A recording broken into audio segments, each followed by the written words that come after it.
Hello! Today we are making baked manicotti with turkey sauce, meat sauce, deliciousness.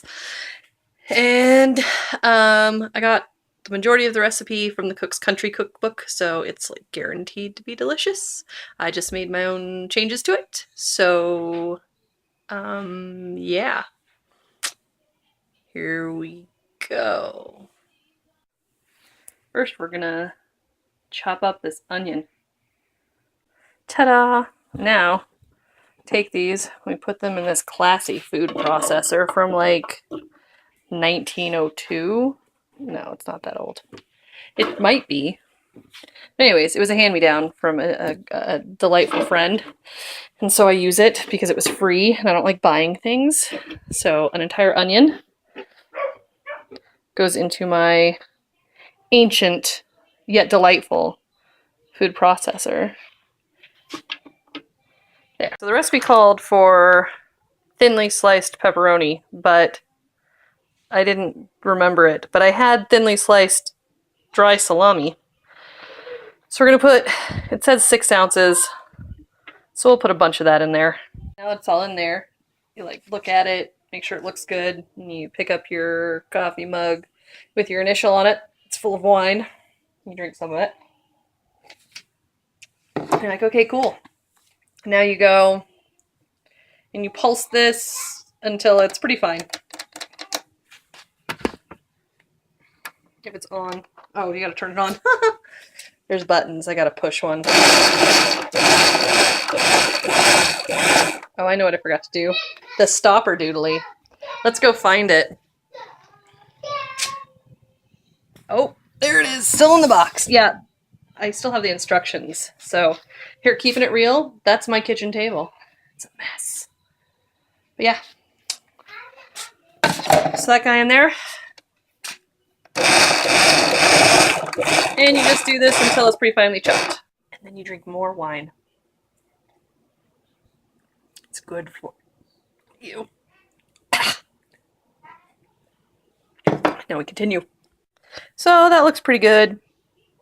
It's nice and finely ground, almost looks like ground meat, which is what you get to put in next. The recipe calls for lean, 85% lean ground beef, but I am using turkey because I like mixing things up. And because we're also eating a roast later this week, and we're going to be eating a lot of beef because of that. So I decided to go with turkey instead. So now you take this and you put it in there. Okay, the meat is in. And now you're going to pulse it for 5 or 8 seconds. Say hi. Hi. It's Casty. He's taking out my trash because he is such a wonderful child. No, I'm not.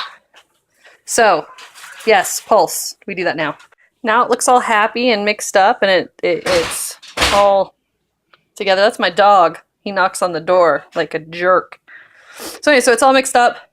So now you're going to pull that off and stick it in a really large saucepan on medium heat. So mine's already heating up, so I'm going to throw this in there with that and stuff.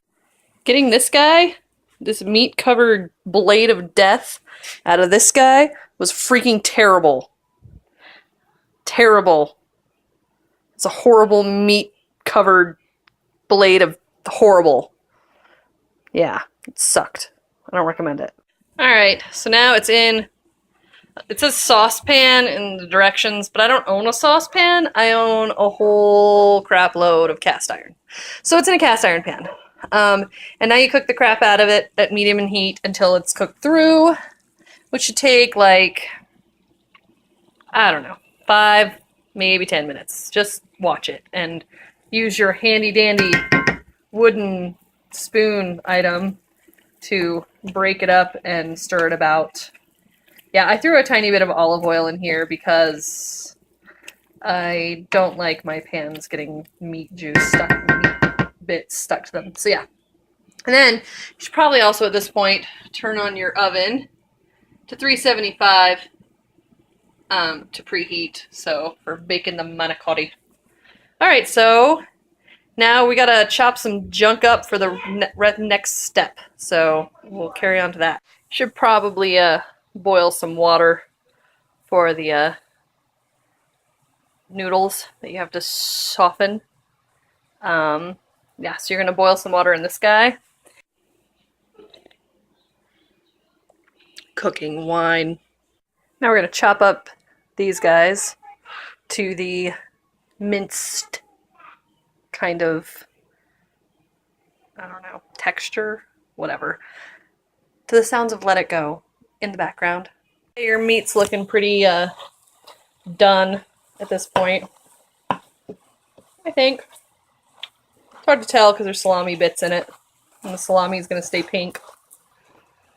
But like most of the moisture's cooked off, and it's really crumbly. You're going to take a cup of this and put it on a plate with some paper towels, and hold on to it for a hot second. Okay. That looks like about a cup of meat goodness to me.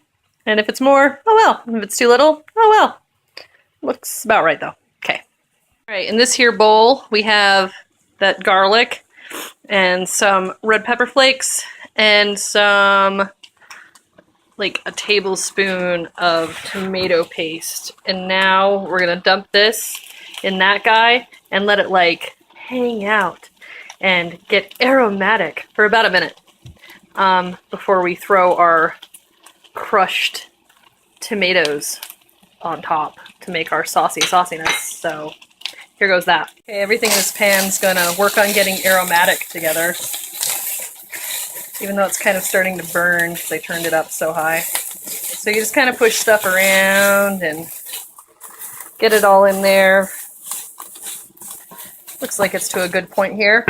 And now I've already opened my can because I was brilliant and actually thought ahead for once. Go me! Go me! You take this can of crushed tomatoes and you dump it on in. Like so.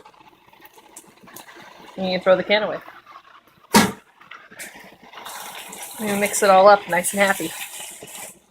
Let this guy simmer and cook down until it's thicker, about 20 minutes.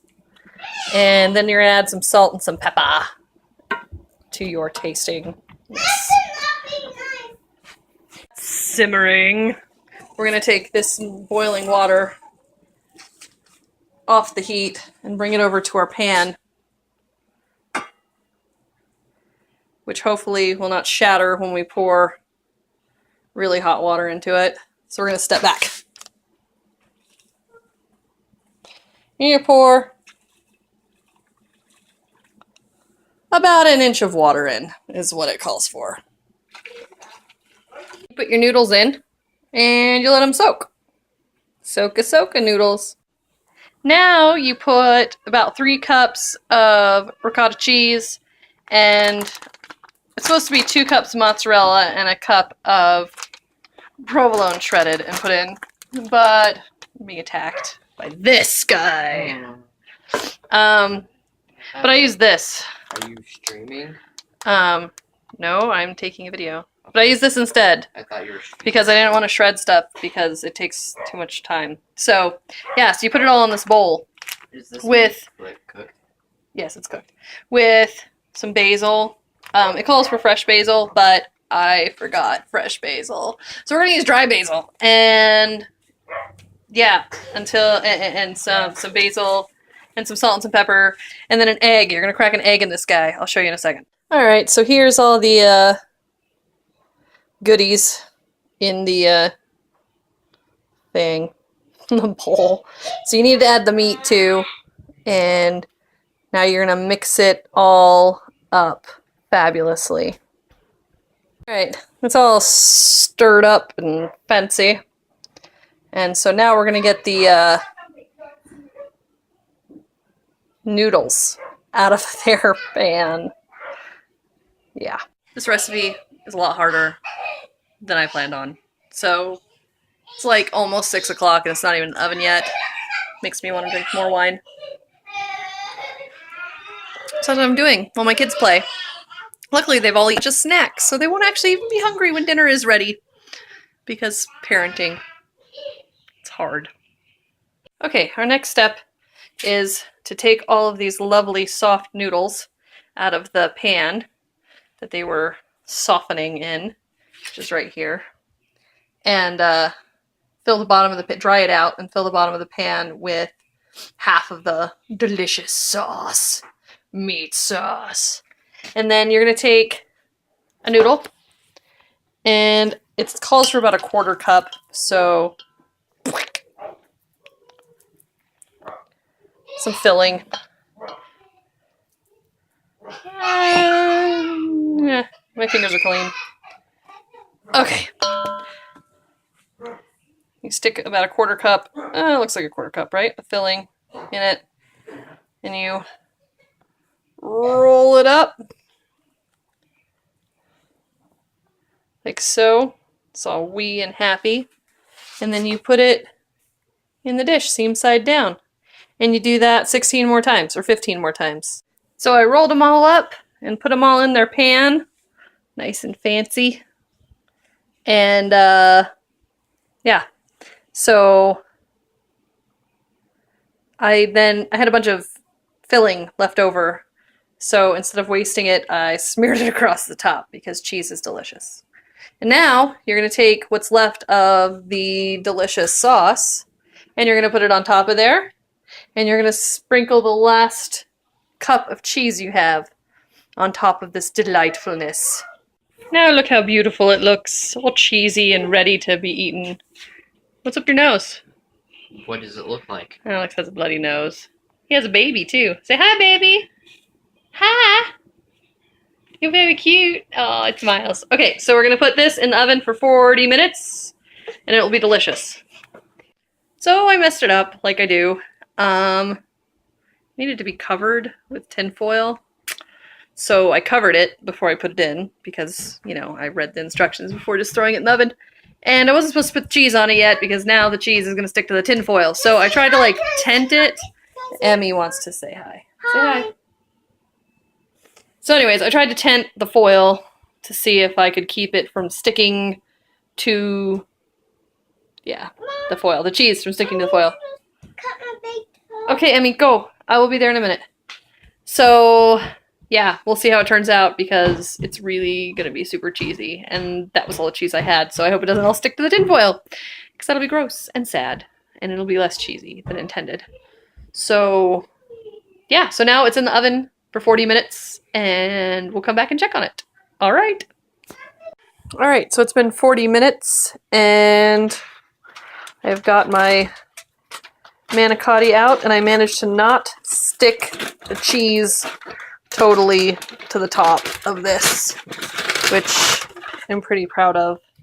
So now you gotta let it sit for about 15 minutes while it cools and settles, and then it'll be ready to eat.